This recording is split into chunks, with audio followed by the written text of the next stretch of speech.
Well, what is going on, Notre Dame fans? Mike Singer and Tim Hyde live on the Blue and Gold YouTube channel. So good to be with you guys. I was talking to Tim before we started recording here live with us or with you guys, and it's like, man, it's only been 2 weeks, but it's felt like forever since we talked with Tim. Do you want to give us your quick rundown on your vacation, Timmy? Enjoyed lots of sun down south and got away from football, man. How nice is that, right? How nice is that? But I did watch the spring game twice late at night. Is that okay? On an Airbnb. How many times have you watched that game now? I'm joking because I'm sure that's going to be a comment or something. Hey, did Hyde watch it? No. I guarantee I did not watch the spring game during How many times you watched it though? Well, a couple, and I'm so damn sorry. Spring games suck when you're trying to watch it. Let's be brutally honest, because you got to watch 22 freaking players. So you got to see who's who and looking for those things. So yeah, rewatching spring games are not fun. Because you watch a single play 6 times. Yeah, and you got to see, all right, who's that guy? Who's in? You're always trying to look for the, if the left guard's pancaking someone, all right, who's it against? Right? Those types of things. Like on one of the plays, just real quick, it's rewatch it. I know everyone. Bodie Cahone's one that's gotten a lot of hype. He gets thrown backwards 10 yards and on one play, just like trucked. So it's just an example. When you're rewatching the film, you're like, oh my God, who the hell is that guy? Well, it's a pretty good football player is what it was. So, those things, that you're always looking for to see who's who in a spring game. But no, it's all fun. It's all fun. But no, I went down to Virginia. I went DC. My wife's got some family down there. My wife's sister played softball at George Washington, G-Dub there, a little softball, and just traveled around. Beautiful. It's hot as could be, man. It was 90 degrees every day. Nice. That humidity kicking down there. So for all those guys in that, well, that's not the South, right? That's technically the mid-Atlantic. So it gets hot. Yeah. It starts to get hot. So, but it was nice, man. It was nice. It's great to be back.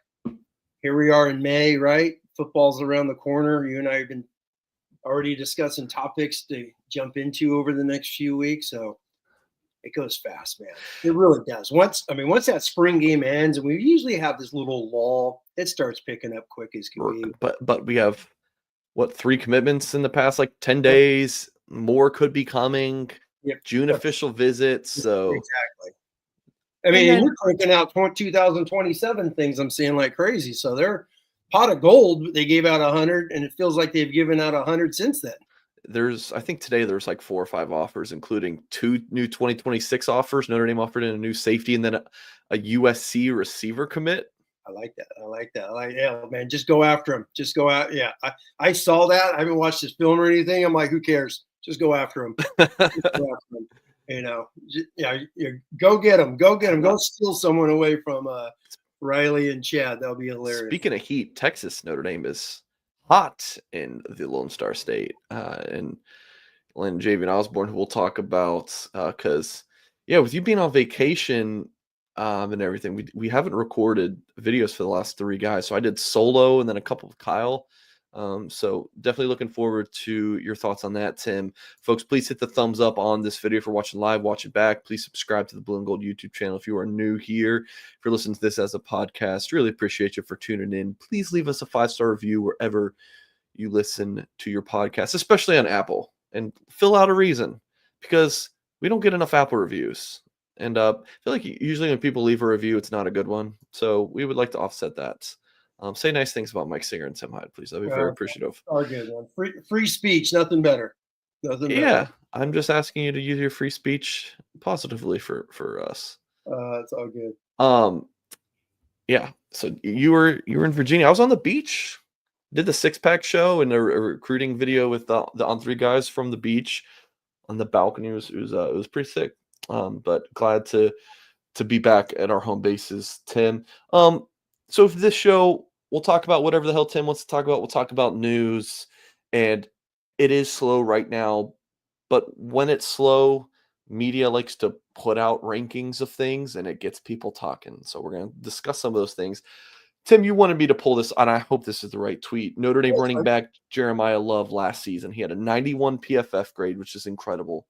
1,124 rushing yards, 17 touchdowns, 0 fumbles. Might be like the best stat. 62 missed tackles forced. Maybe I changed my mind. That one's incredible. Love for Heisman, Tim? A hell of a lot's going to have to happen. I mean, let's just be honest. No, you know what? This was a topic because we're always thinking of something slow. I mean, I go on Twitter usually, at nighttime just to see what the news of the day is and go from there. And I keep seeing these, love for Heisman, these videos, all the little content guys are throwing out, little 30-second blurbs here and there. And yeah, it's nice and easy because it's May, it's a Notre Dame guy. But Mike, let's be brutally honest. What are the realistic odds have got to be low as hell. They have to. Just seriously, a running back. So the Tim Hyde research team, basically me at night. So I went back. The last running back to win it was obviously Derrick Henry. So let's just start. Let's take 2 minutes here. 2015, by the way. Exactly. And let's just look at the numbers. Okay.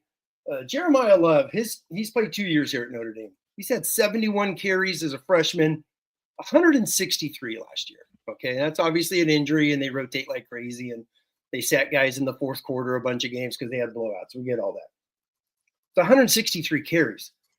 For him to be a true Heisman contender, unless he's Reggie Bush, and I'm going to jump into Reggie real quick, but listen to these numbers, man. These are insane, guys. For everyone listening. Derrick Henry won the Heisman, 395 rushes. I mean, seriously, take a 10-second moment of silence. 395 rushes. Okay. What J Love have? Jeremiah Love had 163 as a sophomore, and he's going to get some more this year. But just start thinking of the numbers. Since then, these are the top running backs in the top 10. The Texas running back in 16, Horka's buddy Foreman, was 8th, 323 carries. Then you go Love out of Stanford, finished 2nd, 263. So Jeremiah Love needs 100 more carries to match his. Obviously, Etienne from Clemson had 204, but he finished 7th. So then you got, Jonathan Taylor was a freakazoid, 320 carries. Harris in 2020 COVID, 251. And as Jay Carr's pointing out, less games too, Tim. Exactly. Walker, Michigan State, the transfer at 263. Corum was the top running back in 2022. He finished 8th with 247. Gordon won the the Doak Walker, 285 carries. Ashton Genty, everyone's like, give the ball to Ashton Genty. He had 374 carries. I'm just looking at these numbers. It's insane. So then I even went back before that, and it's Melvin Gordon with like almost 400, and this guy with 350. It's crazy. So go ahead, jump in because I got a few more things going. But go ahead. Well, I was going to shift the topic, so go ahead. Oh no, I was gonna because what got me thinking, Jeremiah Love is a stud. He's athletic. He's got tremendous skills. His highlights. So obviously, if you're going to win a Heisman, you have to have Heisman moments, and we're expecting to see those when he jumps over 6 guys and runs for a touchdown and all that stuff. No doubt about it. But it's always a numbers game. And even if Reggie Bush, by the way, I just looked this up. So you got Reggie Bush, who's Jeremiah has been compared to him. But Reggie Bush only had 200 carries when he won the Heisman. He averaged almost 9 yards a carry. How many receptions? 37 for almost 500 yards. So yeah. That's a big thing. Believe it or not, Reggie Bush and Kyron Williams, like numbers touching it, are pretty identical during their 2 main seasons running it. So I just found that very interesting. Like 16 touchdowns, only 16 rushing. Obviously, he shared that with Lendell White. Jeremiah was 16, I think, through his 12, 13 games, whatever it was, right? He had a bunch. But you're right, it's the receiving. So you're looking at almost 1,300 yards. It was at 12 plus or 2,200 plus yards. So he's gonna, if he has Reggie Bush's average per carry, it's a Notre Dame record. So that would put him in there because the record's still George Gipp, for crying out loud, with 8.1 yards a carry. So I keep seeing these things. It's fun to talk about and all that stuff, but and that's what jumped me into the like, okay, who've been the top running backs? Their amount of carries are just insane. I mean, 270, 300. Half of the guys in the last 10 years, 300 carries. So, which means Notre Dame backup running backs are not going to be happy. And Marcus Freeman's philosophy is not to make people happy, but Marcus Freeman's philosophy is we're a team, everyone's involved. So that's my whole thing with Jeremiah Love. I just was like, hey, let's get him to be first team All-American. And that's history is against him with 3 running backs winning the Heisman in 25 years. Yeah. And then, or maybe it's 4 with Ron Dane in 1999. But and then just the amount of carries, which I wanted to kind of shift to this, Tim. Sure. Are you shocked that Notre Dame did not have a running back hit the portal? They have 6 running backs. Chet, look at this. Yeah. Jeremiah Love, Jabron Payne, Jadarian Price, Aeneas Williams, Kedron Young, Nolan James Jr. I didn't think Nolan James Jr., the true freshman, would transfer. Didn't think Jeremiah Love would transfer. The other 4, you could make an argument that, and none of them did, whether that's due to grass isn't green on the other side and, fish weren't biting or NIL. Notre Dame really is great. But damn, 6 scholarship backs. And you guys can inform me. Can these guys – I don't think these guys can leave. Is there another transfer portal window? There's no – the only window now is a grad transfer. So, like, which I was told, I can't remember if it was by a reporter or if I read this, but that whole you can leave whenever if you're a grad transfer, I don't think that exists anymore. I think that went away. Then that's news. Yeah, I'm not following the grad transfer update rules, but that was, guys used to. There's been grad transfers in the summer, so unless that's changed, then that's something regardless. I don't think any of these guys, maybe Price, Payne, maybe one of those 2 would have their degree if I'm wrong. But Tim, are you still surprised that no one hit? Because, okay, let's say you can leave in July. Okay, where are you gonna go? You can go play FCS. Back, you could still go anywhere. It's still go Bowling Green. Yeah, you just get the ball, but still, that's not as ideal. But anyways, Tim, you surprised that no one left? It's easy to say yes. Because obviously, the obvious is, everyone thought Payne was going to leave. I would have been surprised. Kedron Young, just because maybe the numbers, Aeneas in the same class is already ahead of him playing. He's basically, the number 3 guy, and he's a stud. I don't know why people don't see that. He's absolutely amazing with what he does. So, hell of a football player. But at the same time, you got to expect 3 are going to be gone in January. So with Love, I would be absolutely floored if Jadarian Price came back for a 5th year running back. It's like, no, hell no, he's going to go take his money. So and then Payne will probably grad transfer out, let's say, because then you still got Williams and Young from the same class. James just came in, and then you're going to get 2. You're going to get 2 freshmen this year. So there's 5 damn good running backs for next year. So that I wouldn't be surprised, especially Young. Young. That's the other thing. Kedron Young redshirted. We're so damn impatient sometimes. Like, oh, he's got to get out there. I've even seen guys on the message board. Oh, how are you going to keep him off the field? Easy, because you got Jeremiah Love for crying out loud, especially if he's going to be a Heisman guy. You better get him up to 250 carries. So, which is going to be insane to even reach that number. But no, I'm expecting 3, 2 to play a ton. The 3rd will probably have a little less than last year. And obviously the blowout games, we're going to see these guys. I'm just talking about a true competitive 4-quarter game. We're going to see the big 2. You just go off of what Sider did at Penn State. He wasn't rotating like it's a hockey club.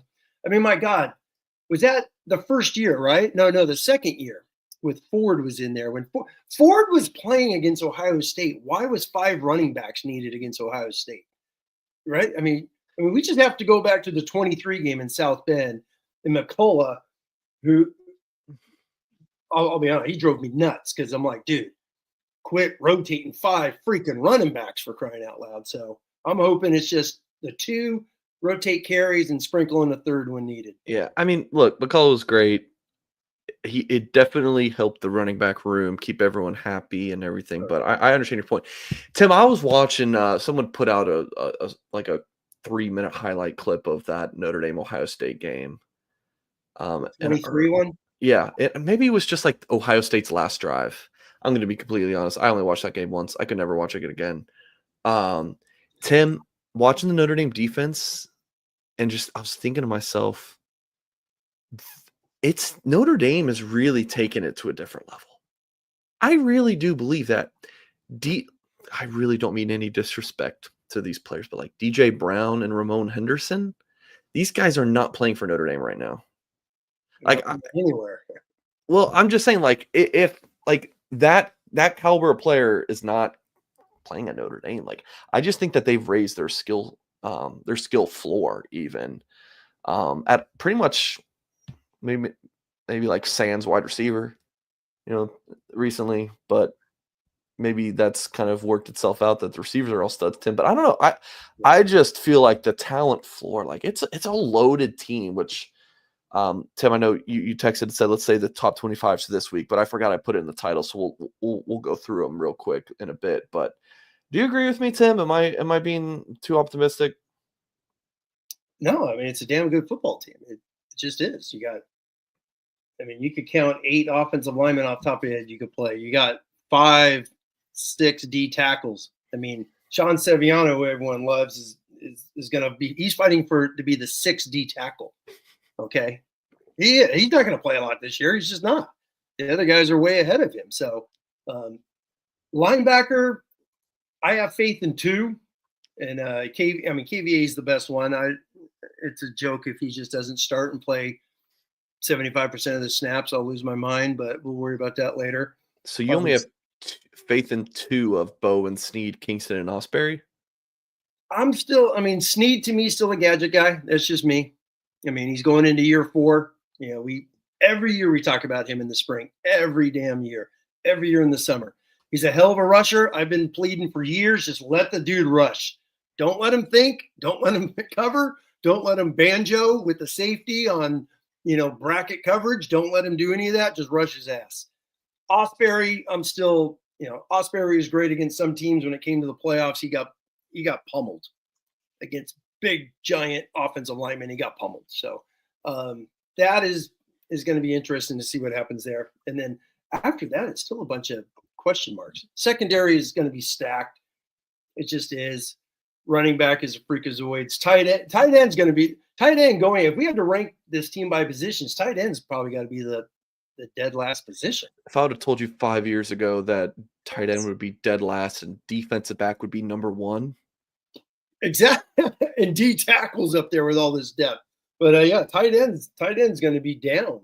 And then obviously the biggest, we could sit here and talk every damn week with everybody, and all we're going to talk about is freaking quarterback, because it's going to be the thing, man. It doesn't, we're 19 minutes in and we haven't talked about it. So exactly. And I don't want to talk about it because it's all you could do, but Kenny, CJ, one of those 2 knuckleheads, right, man, grab the ball, deliver the ball, have fun with the ball, protect him, and do some play action passes, and hopefully I'm seeing Fields in first round mocks. But that it's, to me, I'm like, I don't believe any of these damn things because they're all wrong. So you find me a mock draft that got 5 guys correct, and I'll give you $1.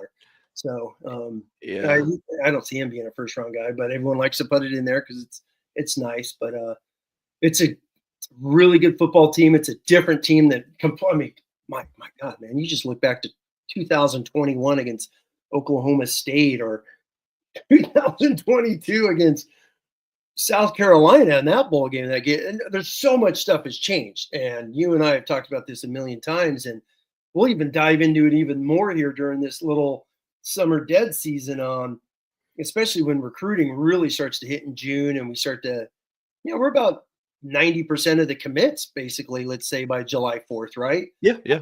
Yeah, by July 4th, let's say, I say 90. I think a lot of guys Maybe are. August 4th.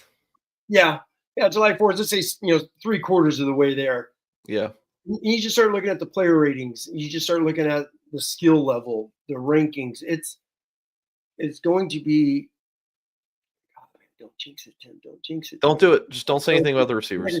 It's definitely going to be a top 15 class. How's that? So Yeah, it will be a top 15 yeah, class. meaning it's going to be a hell of a lot higher than that. I believe. I think this is going to be. I think it's going to be a hell of a football class. I think we're going to be talking about a top 5 class at the end of the year. That's my hot take. Go Augie, go. I like it. Tim, this 8, I mean, Augie just continues to amaze me. This 8x10 Jeremiah Love Notre Dame football signed like artwork / poster. This thing's incredible and it's less than $100. Just don't take your wife out for dinner. Just pick up some Taco Bell. And now you have money to go get this Jeremiah Love signed. I mean, a replica signed Lou Holtz jersey.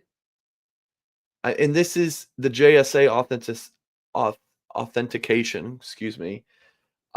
Replica signed Ben Morrison. I mean, guys, this is Rudy. Rudy signed Notre Dame jersey for less than $200. I know it's a replica. It's not like he wore the damn thing. But, guys, Augie's Locker Room, just head there. We've been doing Augie ad reads for years. And the online store, I mean, I haven't made it to Augie's in-person store for a while, but just the online store is absolutely incredible. And if you have a question about something that you want, or, hey, is this something you can get, you just get on the phone and you call Augie. It's 574-277-6363. Check them out if you're in South Bend. Next time you're in town, 1733 North Ironwood Drive in South Bend, just down the street from Notre Dame. Check it out, augieslockerroom.com. TexND, buddy, almost dropped $14K at Augie's on a helmet. What's this almost? Come on, TexNDs, buddy. What are we doing? Tim, let's run through this real quick. And we can dive into it more. Hold on real quick. I was going to say that's some really good side cash you got. If you're throwing $14,000 on a helmet and you're never going to wear, that's some good side cash. That's a good little bucket over there. So good job for that guy. I dropped $400 on a collectible last week. I sold a collectible and bought a collectible, and I was like, yeah, that felt ridiculous for me. I'd never spent money just screw around money like that before. 26K. Ooh, we were closer on the 10K helmet, he says. I'm going to need that story another time. Tim, let's just go through this real quick. Andy Staples put out a top 25. We'll just read the top 6 of each of these. He had Texas 1, Notre Dame, Clemson, Penn State, Ohio State, Oregon. Okay. Notre Dame at 2. Tim, give me 30 seconds on this. Well, I mean, number 2. Yeah, it's scary. With, one pass attempted on your roster going into the season? Oh man, no, exactly. I mean, that's the first thing you look at. But it's interesting. I was looking at the last time Notre Dame, because I saw that with Andy, and I love Andy. I've read him for years. I love his podcasts, and yeah, I mean, you know me, I'm always post 93 since the last national title for Tim Hyde and many old timers like myself. But yeah, Notre Dame was number 2 in 1994. They went 6-5-1. Not fun. Number 2 in 2006. One of the worst 10-3 seasons you've ever seen. 10-3, and it was not fun at all. So, yeah, number two will be very, very interesting. They're definitely gonna be a top 5. I keep saying that. You could throw, the top 6 just keep coming up around and around and around. Especially Clemson. People forgot about those guys. They're loaded. They thought they fell off in Clemson. Yeah, you know what? You can't go 14-1 every damn year, right? So, yeah, their bad year was what, 10-3? Exactly, 10-3 beat Kentucky in the bowl game. So that's the year what Notre Dame. No, they beat Notre Dame. That was just a couple of years ago. So I mean, even in a few of their bad years, they went to the Orange Bowl. they went to that, this bowl or that bowl. So yeah, they're still up there. So let's go to JD PicKell's same top 6 schools. Same top. Okay. Um, how interesting is it to just not see Georgia and Bama, in these top 6? I'm going with 6 because that Notre Dame is 6 in these next 2. So you got Texas, Ohio State, Penn State, Clemson, Oregon, Notre Dame. Yeah, I think that's the same 6. The same 6. That's Georgia's interesting. Georgia's got some. I mean, Georgia went to the portal and loaded up at wide receiver. Man, they got they lost their 3 interior guys to the NFL. All got picked in the second round, I believe. So, but Kirby Smart, man, they signed 6, 7 O linemen every damn year, so he's going to have players. I think Georgia's going to be one of those hungry teams. You're down a little bit. People forgot about you. They're literally a play away just 2 years ago from being a three-peat. And now they're like, yeah, it's Georgia. Who are they? Yeah, they're going to be hungry as hell. So their schedule is insane again, but so many of the SEC schools have that. But I will say A&M at 10 is ridiculous. I'm just going to be really how the hell is A&M at 10? Don't get me started. Michigan at 20. I don't understand the Michigan thing. They got no quarterback, no wide receivers. But we'll figure out. SC. There's going to piss people off, but who cares, right? It's May on a Wednesday. Just do it, Tim. Do it. May on a Wednesday. LSU is going to be really good. I think LSU and the Fighting Brian Kellys are going to be. They're going to be a playoff team. And the message board, man. Some of those takes sometimes I just laugh. Like they think, I keep seeing 7-5 SC. Look at their schedule, man. They got cupcake fields to open, and I could see SC being a 9-3 type of a team, maybe 10-2. They got a ton of skill. So they got a ton of skill. I have a buddy that works there, and I know he says they're very excited. You haven't posted on the message board since April 19th. So you're just reading, huh? Just reading. Probably recently. Yeah, I took a break last week. It's been that long. God, geez Louise. So I just checked. Yeah, I took last week off, and I think I've just read the last couple of days, just catching up on recruitment. Man. All you and Kyle do is post stuff like every 3 hours. So thank you for the endorsement. We do. We write a shit ton. Exactly. Can I read an article once in a while, please? And you guys keep posting a new one. But looks like Tim for Joel Klatt, same top 6. Same. He's got Penn State one, which I know you were like.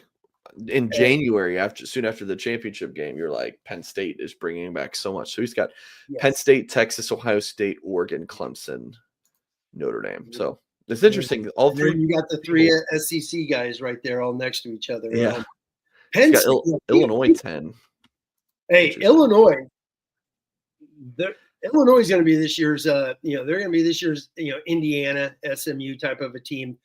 I wouldn't be surprised if they're that 3rd Big Ten team this year, because you got the 4th, excuse me. I keep forgetting about Oregon, but I could definitely see Illinois making it in. They got, once again, returning quarterback, a ton of experience, a football coach that has won a lot of football games during his career. So I could see them being that little, this year's Indiana, the 10-11 seed. So I definitely could see that. But LSU is right there. And then, the Notre Dame, the Penn State. I'm going to give my 10 seconds on Penn State. People someone posted on the board, Penn State, under 10 wins. Look at their schedule. Dude, they play 3 scrimmages, have a bye, then host Oregon. Then they don't play anyone again until they play. I mean, their toughest game's at Iowa. Come on. They could find 10 guys and go play Iowa, for crying out loud. So, and then they play Ohio State. They are a lock to be 10. Their worst is 10-2 at worst, and they're in the playoffs. But I could see them easily being 11-1. They have too much. They have so much. They have lots of talent. I know people are going to say, "Well, Drew Eller, hey man, he threw a pick against Notre Dame, or a couple picks that got called back." But they have so much talent all over the damn place. Great running backs, and they went out to the portal and got 3 starting wide receivers. Yeah. So speaking of Penn State, Tim, I did a lot of research on if we could pull off that watch party thing, that idea I threw. Okay.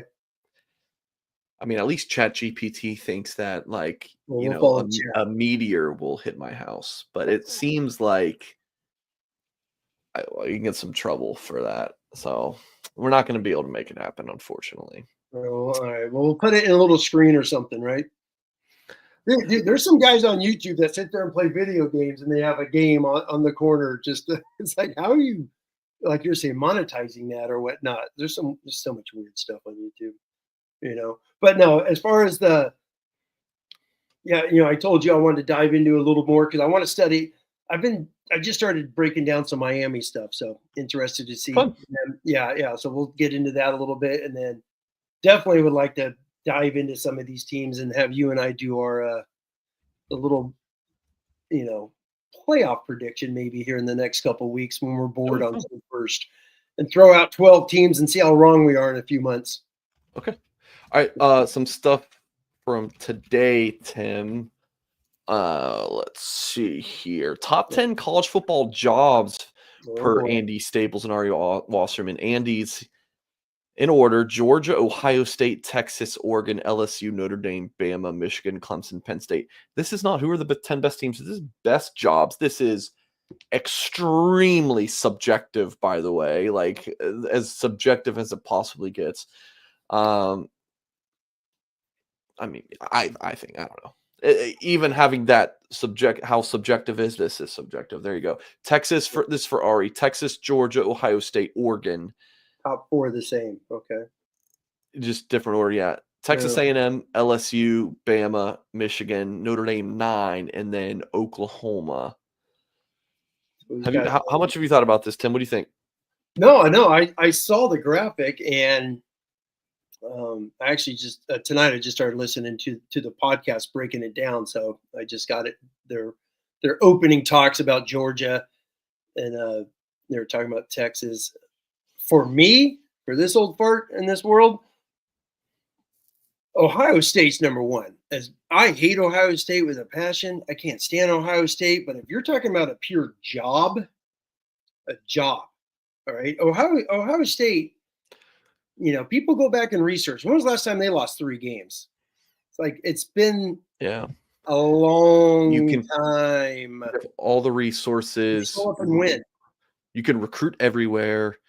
Listen, Rabid fan base. oh my god, crazy fans. Hey, I've been to the 2 Fiesta Bowls against Notre Dame. Hated them because Notre Dame lost, but the Buckeyes are insane. They travel everywhere. When Ohio State, when SC killed them in the Coliseum, what was that? When Pete Carroll, Jim Tressel, 07, 08, one of those years, they traveled to the Coliseum. They got their head kicked in, but they traveled to the Coliseum. Next year was the better game with Terrell Pryor. But as far as Ohio State for me, and I say Ohio State because number one, you could recruit anybody. They have no academic standards. The lowest standard possible, we could have 80 kids on our team with a 2-2, and no one gives a damn. Right. So that is brutally honest. Crazy fan base. There's all they do is freaking win. So for this, Tim, you gotta insane. I don't listen to many podcasts, to be honest, so I don't know what they have said about this, but you have to take into account, like, okay, recruiting, and this isn't who's good right now. This is their job. Facilities. It's the job. Best I job think in Ohio America. State has got to be there. I think Texas might be. I think Texas is 2. Okay. I think Notre Dame should be top 5 because you have longevity, right? Notre Dame doesn't just like fire people on a whim. And if you win a national championship at Notre Dame, it's different than winning a national championship, I think, anywhere else. Yeah. So I think it's the same as Liverpool winning the Premier League, which, by the way, they did. Your boys pumped. But it's just different winning it at Liverpool than winning it at Manchester City, who just, it's got all the oil money, and it's like, okay, you won at Manchester City, whatever. You win it at Notre Dame, it's just different. So I think Notre Dame should be in the top 5. But I think, go ahead, Tim. No, I was going to say, what about my boys at Nottingham? What if you win a title at Nottingham? That would be very impressive. That's like they had it. And it's like Kansas State winning it, or no, Lance Leopold in Kansas. More like Boise. Okay. Running the title. Yeah, Force had an incredible year. So I say Nottingham just real quick because I don't follow soccer like Singer, and I told Singer I was watching. So my brother-in-law is a huge soccer fan. I was at his house in Boston, and they had a game on, like Peacock or whoever does those leagues. I was like, "Is that Nottingham? Is that Robin Hood? Is that the sheriff over there?" I was like, "What the?" I had no clue. So I went and bought a shirt. Ever since then, I'm a Nottingham guy. there you So go. I don't even know what level they play. I don't even care. I'm They're just wearing good. They're good. They're a really good team. But okay, let's spend a few seconds here because this is fun. Texas always gets the hype, right? But what has Texas done? That's not the discussion. Exactly. So, but still, is it the best job if you're not winning titles? But it's just about because you have, hold on. This is the issue with Texas. Texas is like, well, they got money. Texas has been, and Horker could talk about this as well. Texas has too many damn people trying to have their, they got too many tentacles. It's always been the issue at Texas. Mac Brown was the grandpa. Mac Brown loved everyone. He's Bobby Bowden, for crying out loud. So he was able to get a title and came close a couple other times. He's the only dude that's been able to do that since Darrell Royal in the late 60s and 1970 when they beat Notre Dame in Notre Dame's first bowl game. And that's it. So Texas has had huge periods of just flipping coins, hoping and praying. So Texas is hype, like Tom just says. Yes, Tom, high five to you, buddy. It is hype. It's a great job. Don't get me wrong. Yeah. It's Texas, and you get a billion great football players. Yes. Yeah. But Ohio's, I would rather coach at LSU than Texas, because LSU is a single state where everyone's dying to go to LSU. That's true. And they won 3 titles with 3 different coaches. That's why Brian Kelly left. It's because he wants to be the 4th coach to win a title at Stephen. So you start looking into, and that's what their opening podcast started talking about, some of this stuff. Penn State, the 10th best job. To me, what really shocking on this damn thing is, where's Florida? If you could coach and you got a brain, Florida is a hell of a job to have. Obviously, recruiting, fan base, expectations, the swamp. I'm stunned. I mean, that Florida's not on there. That was one of my biggest surprises. Neither of them had. Yeah, if you win at Miami, the fans will come, right? If you don't win, then they just don't show up. That's not a. Yeah, but Miami, if you do win, and that recruiting base, I mean, they play at the Dolphin Stadium, so it's obviously off campus, so that's not very ideal. But you win at Miami. I mean, I don't know if I'd put them in my top 10, but I think overall both lists are solid. I mean, I still think Notre Dame should be top 10 now, just because it's so special. But I'm biased. Oregon, I get it, because every time you hear Oregon, it's just Nike, Nike, Nike. Oregon is a solid football program, but they have no recruiting base. Yeah, I mean, you're not recruiting anyone up there. Every now and then you may get a guy out of Idaho that's good, but let's be honest. For Oregon to be good, they have to recruit California. And what's Notre Dame to be good? They have to recruit. But that's Notre Dame. But Notre Dame's done this. Notre Dame's been doing this for 100 years. So recruiting national in Notre Dame is that. What Notre Dame for me? I mean, I'll be honest. I would put it as a top 5 job because of the things you said, and you can win at Notre Dame. The problem is they've hired idiots at Notre Dame. Okay, excuse my French. I'm sorry. But Notre Dame has been bad football. It's just been bad football, bad leadership, player leadership, coaching leadership, whatever leadership. It's been a mess since Holtz left. It just has. Kelly started to right the ship, get it going. And Freeman, we had no clue after 2 years. We're like, are we back to Bob Davie? And then boom. They woke up, smelled the coffee, and they've been hot ever since NIU. So you can win at Notre Dame. And talking to recruits more than anybody, if Notre Dame calls, whether they're interested or not, kids will, like, a mom and dad are going to be like, whoa, Notre Dame called? They're always going to take a pause and look at that, and that's what gets you in the door. So Notre Dame is without a doubt a top 5 job because they have alumni base, life after football, jobs after football, the campus, the stadium, like you're saying, when that place is rocking, dude, it's rocking. Place is loud as hell. The fans. Hell, we're sitting here on a Wednesday night, all of us together. How many people watching? And we're sitting here talking Notre Dame football in freaking May on a Wednesday night, for crying out loud. Yeah. So the fan base we're dying. we're dying, dude. So, and it's right there. It's a great job, Georgia, for recruiting. But I started thinking about this when I saw the list, and you start looking at that. That's why I would say LSU is a better job than Georgia, because, as you know, kids in Georgia are more willing to leave. They're like California. Georgia and California are the same. They're more willing to leave, right?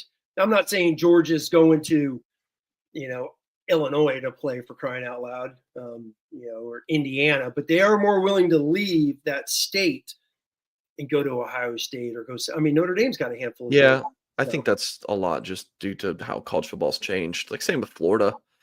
Maybe not as much in Ohio, but like Ohio guys, yeah, the best in Ohio are obviously, 8 out of 10 are going to go to freaking Ohio State. That's just the way it is. That's why I'm saying Louisiana. And then for Michigan, guys, Michigan, the best of Michigan, go to Notre Dame. Yeah. Is Michigan, and if Michigan's Ari's got Michigan a better job than Notre Dame. I guess if Connor Stallions is on your staff, it's a better job, but is it? Yeah. I think I don't think Michigan. If Michigan's a better job, it's because of their academics, as in they could put 90 guys into general studies and you just chill. And that's a known thing at Michigan. So, meaning the standards, they could get away with a hell of a lot more. So, but it's an interesting thing. I would say Notre Dame's a top 5 job, because if you have a brain and you know what the hell you're doing, man, dude, sky's the limit. Yeah. Fans will die for you. Yep. The administration, and so much of these great jobs is obviously administration based as well. So, it's why you got to look into that. Bama, put that up real quick. They didn't have Bama in the top 5. Bama, to me, is a top 5 job because anyone could win there. You just got to go do it. It's Alabama, man. There's nothing to do down there but play football at Alabama. No one grows up, I want to go be in Auburn. Nobody does that. Even the guys that live across the street don't want to go to Auburn. They want to go to Bama. Bama's the name. So who would be your top 5? Just throwing them out there, not in order, but.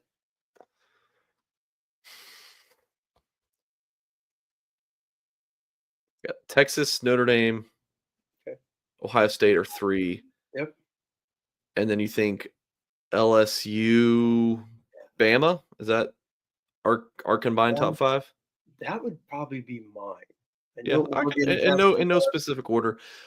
Yeah, Oregon's, a new kid on the block kind of thing, and they've got fun toys and, a lot of money and Nike and everything. But Tim, I do want to move on. No, go for it. I love it. And JD Piquel invited you to collaborate on a reel. Let me just accept this real quick. I mentioned earlier in the show that I was on the beach last week, and I was at a brewery, and a guy walks in with like this really cool "Here Come the Irish" like Under Armour dry fit shirt, and I go, "Nice shirt."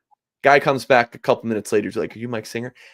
Anton, if you're watching, it's great meeting you. Awesome. You can see Notre Dame fans everywhere. If I wouldn't have said "nice shirt," he would not have thought, he would have noticed me.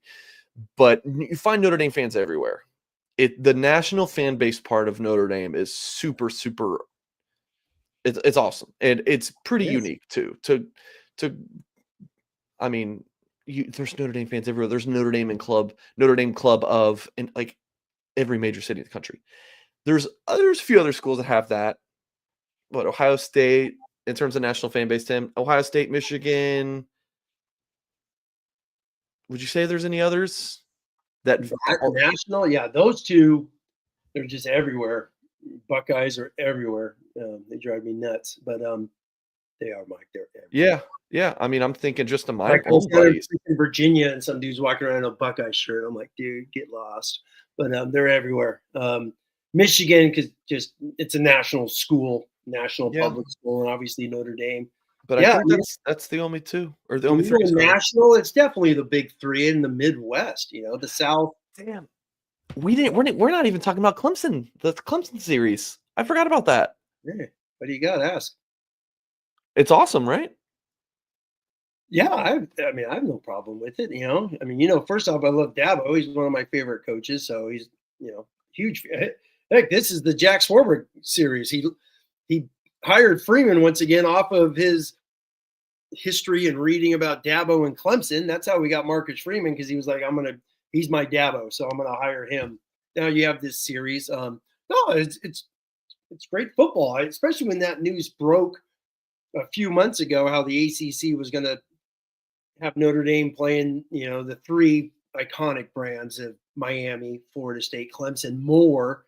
And now that they've come out and done this series, I think it's great. I think it's great. It's great knowing you're going to have a really, even if Dabo leaves, Clemson's kind of entrenched. He's kind of, built. It's like Bobby Bowden, even though they've had some bad years, they've won a national title since Bowden retired. Clemson could still be that once Dabo leaves, kind of like a FSU can. And then, Tim, in terms of like a new age Notre Dame rivalry, like I love talking rivalries. It's subjective and it's fun, but like Notre Dame USC, is it ending? Notre Dame doesn't play Michigan anymore. It's like, so if Notre Dame USC does go away, like Notre Dame Clemson already has some history, Tim. They've played in huge games in the past decade, and then they played 12 years straight. And I hope, Tim, that it's home and homes and not a Shamrock Series thing where they play in Charlotte or Atlanta or Chicago or That's whatever.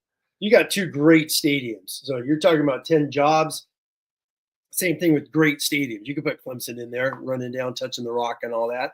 No, I don't see these guys playing in Charlotte, where the Panthers play, or going down to where the Colts play, the Hoosier Dome, RCA Dome, whatever the heck that thing's called these days. I don't know. They change every year. But do you think like the rivalry aspect, like this could be something pretty special? Yeah, no, it's damn good football, man. You got, I mean, the legendary Joe Montana game in the 70s when Montana led him a couple touchdowns in the fourth quarter to win. That's Notre Dame's only won one time at Clemson. That's Montana's first time they ever played there. So they've lost a handful of games since then. But yeah, 15.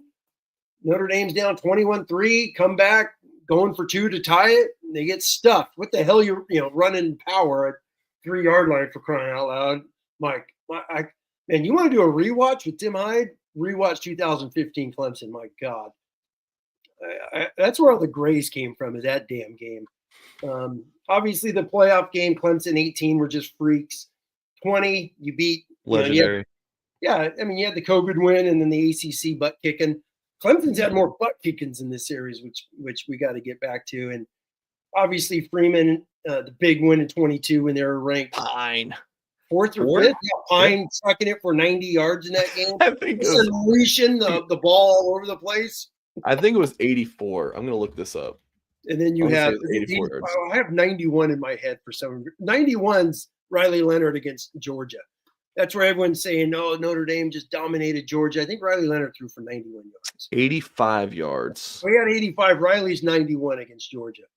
But then obviously Clemson, heck of a ball game, beating Freeman and the guys in 23. No, it's a good game. And they had like 3 or 4 games scheduled upcoming, even more. Same with Miami. They play Miami, God, I want to say 7 out of 10 years coming up. Good. They're gonna be playing them a bunch, so it's fun. But which leads real quick on the schedules is, so I saw somebody posted on Twitter like 2029. There's no way in hell they're keeping those games. They have it's like Clemson, SC, Texas, Alabama, like Florida State. I'm like, no, there's no way. I think we're gonna see some restructuring. So Notre Dame better recruit like freaking hell if they want to play schedules like that. I would love if Notre Dame played Purdue every year too. Look, it's Purdue, I get it, but like, I would like that. I think the regional rivalries, local rivalries are cool, and I think Notre Dame Purdue should play every year. That's my opinion. Yeah, if you're going to do a local one, it'd be a long time. Obviously, Michigan's got the hate in the legendary, going back and forth. It's Michigan State, man. Michigan State's a better program. It's a great one. More violence on the football field. Is it really close? Physical football? It's not the distance can't be that different either. Purdue is Stanford for me. I could care less, but Yeah, I don't know. Just Notre Dame should win. It's like Lou Holtz went what? What did Lou Holtz go 11-0 against Purdue? That's what I like Notre Dame and Purdue playing. That's just me. All right, Tim, we got to move on. Go for it. Do you think we can fit in talking 3 commits? Just kind of rapid fire here. Unless you want to wait. Yeah, we can rapid fire. What the hell? Aiden Pouncey, Tim. Hold on, let me jot down. This guy's nice, by the way. Yeah, so listed as a safety, I think more so because of the size, but like when he committed to Notre Dame over Michigan, shocker, and LSU, Florida. Like when you think Pouncey, think the twins, and Notre Dame recruited Aiden's 2 brothers. The twins are, I think, second cousins, and then Notre Dame recruited their 2 brothers. Didn't land either of them. Jordan, of course, flipped from Notre Dame to Texas. But Aiden Pouncey, 10, 6'2", 165 pounds. That might even be outdated. Number 150 overall player, number 12 safety. But you watch him on film, Tim, he's just a super aggressive, thumping corner with some good range. What do you think about him? Yes. Hashtag yes. I mean, are you kidding me? This guy's super, super talented, Mike. I don't want to give too many, rose-colored glasses, superlatives. But, I mean, seriously, how can you not? You watch this guy's film and you're just like, this is a flat-out football player. This is a hell of a football player they're getting out of. That's the Orlando area, right? Yes. Remember a year ago, when I talked about recruiting areas, Orlando was in my top 5. They have had amazing success over the years with Orlando high school football recruiting. So this guy's super talented. Look at the way he changes the ball. So no one look at that hit. Holy crap. So his buddy just knocked the hell out of somebody. But this guy's is a dude, man. Flat out dude, safety corner, who gives a darn. He's an athlete. I mean, seriously, this is a 12-second video. It's like you watch a couple snaps and you're like, yeah, let's get him on campus and start learning. Especially the thing I love, special teams, corner, safety, who gives a damn. His return game, man, just seeing the ball in his hands is it's like Jadon Blair a little bit, playing a little bit, or the O'Brien kid in Pennsylvania, just same thing, get the ball in his hands and let him run around and have fun. So this is very much a recruitment. I just don't see Notre Dame winning under Brian Kelly. And Brian Kelly's staff recruited 2 Pouncey brothers and didn't sign either of them. Like Notre Dame worked their tails off for a year to get him to campus. He finally gets his campus, Notre Dame. Pouncey said going into his trip, I don't think I'm going to like Notre Dame. Loved it. And here we are. Tim, like this kid's got, I know. Kids, cover your ears. He's got shit to him. That play where he's running the punt return and he blows the kiss to the sideline. Like this kid is a dog. Like, he loves his academics, but like this kid is a football player, Tim. Like this kid is like a man, like talk your shit. Like I love this kid. This is your Florida. You should be going to Florida State, be a Gator, be a Bulldog, whatever. You know what I mean? Those Orlando elite football players. Gator runs in his blood. Like this kid's got 4 family members who played there. I'll be honest with you. When you started to post about him, and I was like, yeah, I'm not reading about him. He's come on. I thought the same thing. No, seriously, I was actually stunned. And then when I read some of your stuff, and then you're like, hey, Jim, you want to do a video? And I'm like, oh my God, I'm gone. I was like, seriously? I was surprised because he's a damn good football player. Yeah. Not saying Notre Dame doesn't get good football players, but you know what I mean? When you get these upper elite, they got Dallas Golden, man. I need to go back, and I'm sorry I haven't done this because I usually do. It's like, when was the last time Notre Dame back-to-back skill guys that are top 100 type talent? I don't know. I mean, what's Pouncey's rank? I haven't even checked his 150. rank. Exactly. And Golden was in that 100 range. So you got 2 pretty good players that are the 90. I always talk about that 93 rating. That's being in consideration for the top 100.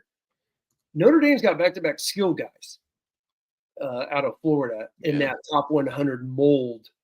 That's shocking. It's just shocking in a good way, and super exciting. So Kobe Clapper from St. Xavier in Cincinnati, Tim loves the GCL. 4-star. I don't know how this kid's not ranked higher. He's a 4-star per the industry ranking. Just Rivals ranks him as a 4, but ESPN 24/7 and On3 have him as like a high 3. So he's just on the cusp. I think that's a big part of why he's a 4-star in the industry ranking. Tim, like his film, he is awesome. If he's 6'2", 195, playing some H-back on this first play of his tape. But Tim, this Yeah. kid is awesome. And he has a great name. Kobe Clapper as a linebacker. Come on now. No, I mean, the first thing is, me, the Cincy Catholic, good football. You're going to get a guy that's well coached. Obviously, he's used to, as I always say, waking up at 5 a.m. to go lift, to go to class, to do all. And if you want to put the little paragraph on a Notre Dame football player, right? It's him. He's nothing's going to shock him coming to South Bend. When it comes to the work ethic and all those things in the classroom, in the weight room, and on the practice field, he's going to have it. And when you watch him, what I noticed about him is, man, he's got some wiggle in between the gaps. He knows how to leverage off of blocks and off of players, and go make some tackles and some plays. You could see this guy watches a lot of film. And I say that just the way he maneuvers in and out of blocks and coverage and swarming.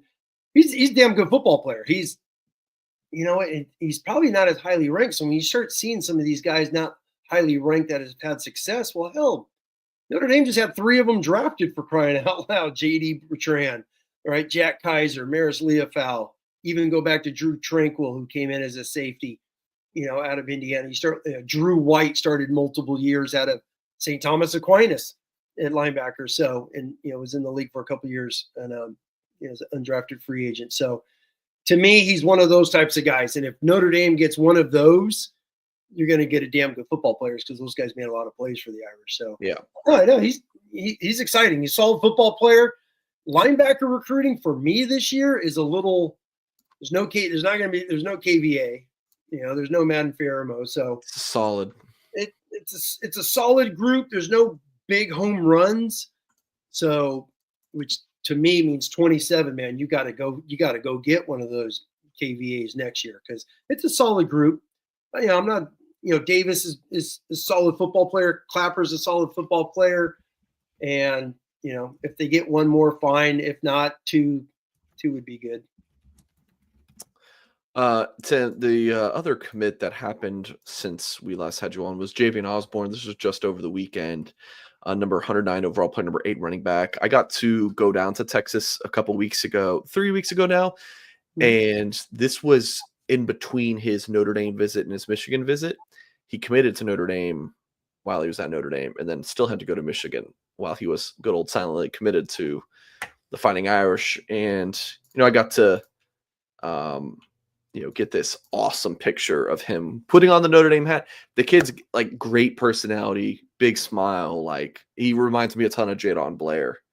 I'm calling Jadon and Javian the new age Notre Dame kid, where they have that academic background, for sure, but they're also just complete dogs on the football field as well. But like with the big personality, like you can see them being in media.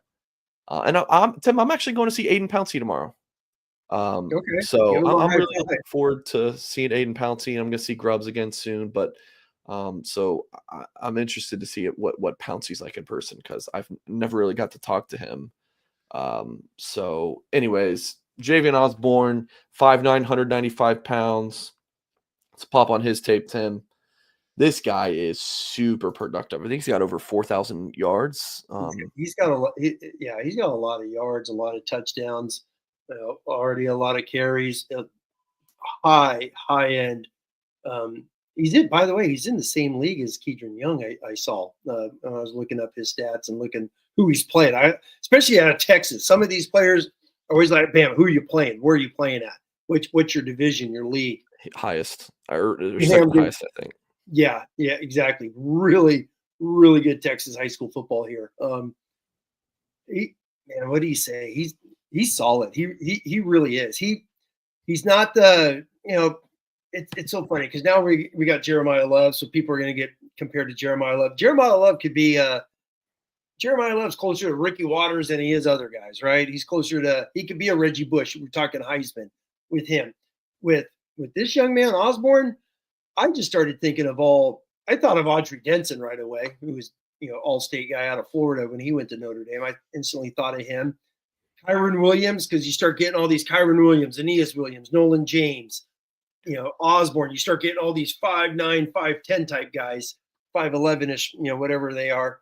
Really solid runners, good They all base. look the same, don't they? They all look compact, muscles. Look at the pic. I mean, look at his profile picture. The guy's got a neck. So it's like, that means he enjoys the weight room. He's doing a Jeremiah Love right there, hurdling guys. Unbelievable vision. The first thing when you watch just a dozen snaps on this guy, you're just like, his eyes are moving constantly. That's what I notice, and that's what makes great. I mean, you've heard me talking after. I mean, look at those legs after shows and games. When you how many times have you heard me say vision cutback? There's a cutback lane there, Mike. Running back didn't see it. To me, this young man is always looking, and that's what got me excited with him is he's always looking for a cutback. He's always looking for that extra bounce, that extra hole. So, and he's going to be a hell of a downhill inside run duo type of a guy, cutting back off a guy. So he could be a Jadarian Price type of a runner as well. Tim, you mentioned Keidron Young. Yep. I'm going to read this from my commitment story where I talked to Osborne. Okay. As a freshman and sophomore, Osborne's Forney squad beat Lufkin, Texas High in back-to-back seasons, and current Irish running back Keidron Young starred on the opposing team both years. Young was committed to the Irish during Osborne's sophomore season. That's the context. Then Osborne says to me, when I started getting offers, I asked my head coach if he could get me in touch with Notre Dame. I always loved Notre Dame. So he called the Lufkin coach. That's nice. So he called Keidron Young's coaches to get the connection to talk to Notre Dame. So that's cool. Javian Osborne sought out Notre Dame, which is pretty cool. And then Jonas Walton's being predicted to the Fighting Irish now by Steve Wiltfong. So yeah, I mean, just to touch on this real quick, Tim, because I did put recruiting overview in the headline. Sure. This class, Tim, the number 4 class right now. Look, I know it's early and all those things. I get it. They're only doing 7 players right now. Oh, okay. Yeah, so it's only your top 7, which in Notre Dame's class is Dunham, Ebenezer Uwatade, Javian Osborne, that's 3, Merrill, Pouncey, Patrick, and TJ Davis. Gotcha. So the number 195 overall players in Notre Dame's class is not even being counted. Yeah. So but it's not like Notre Dame jumped out and they got all their guys early and you just know they're going to plummet. It's steady progress. You can get Jonas Walton, Caden Finley, Ian Premer, Evan Jacobson, Grayson McHugh, some of the D linemen, they're not super highly ranked right now that they're recruiting, but like Tank King, Joey O'Brien could end up being a 5-star type guy. It's like, holy shit, Tim. All of these guys, Braden Robinson, 4-star, like I've got predicted to the Irish. Could they get Mikhail Blade, who is ranked pretty high? It's like, oh, so they have 14 commits and they still could land elite talent. It's not like they already played their trump card. No, they still have huge. I mean, there's 2 5-stars with O'Brien and Premer. They got legitimate shot at 2. And they already have 2 guys who are legit 5-stars and the 2 DNs. Yeah, exactly. So no, I mean, there's still guys out. That's why I'm saying this class could have the. Yeah, I mean, I've talked about this 100 times. Over the years, the difference with Freeman, because I know people are like, well, Kelly had the 11th ranked class, Freeman had 11th ranked class. We've heard that. The difference is these classes, as Mike just showed, it's all numbers based. So when you start breaking down the numbers, meaning the player rating, Marcus Freeman's been closer to number 5 than he has been to 15. So even the class he had 10, 11, even last year, they are literally a Ian Premer away, a Joey O'Brien away, stacking that with a Dunham and the other guys up there of being around that 4, 5, 6 marker in those first few classes with Freeman. They may hit it this year if they close on some of these guys you've talked about. And some of these guys in these rankings they're going to go up higher. I mean, it's like Rivals just did their latest update and they have Dunham 105. It's kind of like Will Black. They're going to trickle him upward slowly, not to shoot him up, out of nowhere. So Notre Dame's got some, they're top 10, 12, Mike, they're going to have I mean, they could have a dozen dudes around that top 200, Yeah. which would be elite Yeah. class. So it's no, it's exciting, and they've been close before. Even when they were 10, they were close. So they were literally a player and a half away from getting into 5. So Yeah. you just feel this push. They're going to get another 10 guys. Like you said, they're only at 14. You know, this class is going to be 25. That's just got to be your mindset every year. Just find 25 guys every year and just keep replenishing the talent each and every year, and go from there. Yeah. Clontarf said, do you predict a top 7 class? Sure. I think 7 or 8. I would. Yeah, I think 7, 8 might be the sweet spot because, like, his look, best one, right? It's got to be his best one.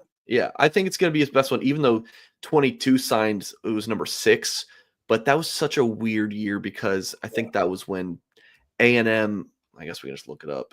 I think it was Well, A&M, Georgia, and Bama. Yeah, they just signed such better classes than everyone, and of course A&M with 10 D line. 9 freaking 5 stars. Yeah, I mean, that class is gonna have like a 30 for 30 on it. Like, it was ridiculously talented, but like such a bust of a class. So Notre Dame was like a 92.594. Right now, Notre Dame's at, what did I say? 92.594. Notre Dame's at a 92.7 right now with their class score. It's going to go up, man. It really is. So, of course, that 22 cycle, that's 17 of your 22 commits. This is only 7 of 14. So the number of average commits was much different for that score. Average rating for this class right now is a 91 for Notre Dame, whereas that 22 was 91.18. So that one was slightly better. But like I said, Notre Dame only has 14 commits, so it's like exactly a lot of room to grow. I think 7 or 8, because, like, look at this. This is, I mean, Bama's got 5 commits, Georgia's got 8, Oregon's got 7. It's like some of these schools. I agree. No, I agree. I agree. You have your true, as I like to call them, the big 3. Bama, Ohio State, Georgia. Yeah. They're going to be in there. By the way, the whole SC thing with 27 commits. What kills me is they're getting so much hype for changing California. But it's like only half their class is California, by the way. And half of that Californias are all 3 stars. 56 in state. Yeah. Exactly. So 56% blue chip percentage, by the way. And then Tim, Notre Dame's is like 79. So, so when Chad Bowden, I love how we turned to this, is, we're going to sign a 35-man class. Yeah, because half of your class is going to be 3 stars. So I actually just did some numbers on this the other day, and I'm like, SC's recruited fine over the years. Hell, they've had tons of top 5 classes since Pete Carroll left. But he's going to have a good class because they got good football players. They're damn good. But when you hear this game changing and all this stuff, dude, half of his California guys are 3 stars. So they're just going, hey, you want to play at SC? Come on over here. We just want numbers. That's what it feels like to me. And does he keep those? Does he keep commitments? Does he keep the 5? Commitments? Well, does he keep the 5-star out of Georgia at linebacker? If they keep him, hey man, I owe you $5, okay? But that's the biggest shocker right there. So Henry's cool. All these guys are going to move up. You're right, Mike. It's going to be a 5 to 8 range. I feel. I really do this year. Do you think that they'll expand their tight end board? I don't know, Henry. I think they might, but I don't think they need to. I appreciate the $2 super chat. There's the Utah commit that they're looking at, but I don't think they will. By the way, get to me. I am totally cool with the Iowa guy and flip a coin on the Montana and then perimeter. Yeah, Moose from Montana. Montana guy is like, he's awesome. Yeah, I love him. But yeah, Premer and Jacobson or Moose. Take 2 of the 3, and then Isaac Jensen, is still potential as well. Jacobson's Iowa, right? Jacobson's Iowa kid, right? Jacobson's Iowa. They're all from this. I mean, these are all the same states to me. Yeah, nobody in Illinois because they've kind of Jensen's Nebraska. Yeah, and then Premer is also Iowa, or is he Kansas? He's the Kansas guy. He's the Kansas guy. So Nebraska, Kansas, and Iowa. Right? Isn't his final 3 Kansas, Kansas State, Notre Dame? So it's like, I'm staying home, Dorothy, or I'm going to South Bend. Typically, on paper, that would be a no-brainer, but for some of those states, it's can be tough to beat out. And like Kansas State to a Kansas kid is a lot different. If you're talking to someone from Ohio. Kansas State might not have the same poll, but of course, if you're from that state. That is going to do it for this show, Tim. We gave the people an extra 10 minutes. We usually, do an hour, but we had a lot to discuss. So I really appreciate everyone tuning in to this week's show. We'll be back. Tim, what'd you do with your Steve Angeli signed card? You're going to send that to me, right? I'll put that back here. You going to send that to me and I'll put it back here? Yes. Yeah, I'll send it to you. You can put it back there with a little orange, little orange peel on top for that. Well, actually, the orange peel for his Orange Bowl, for throwing the hitches that got him down for the field goal, and obviously the Orange Men with Syracuse. So, we are in the Wednesday slot now. Tim's kids playing baseball Tuesdays and Thursdays, so we're going Wednesdays here. The 6-pack will be on Tuesdays. So just jot that down on your calendars, folks. Really appreciate you for watching or listening to this week's show. And as always, we will catch you next time.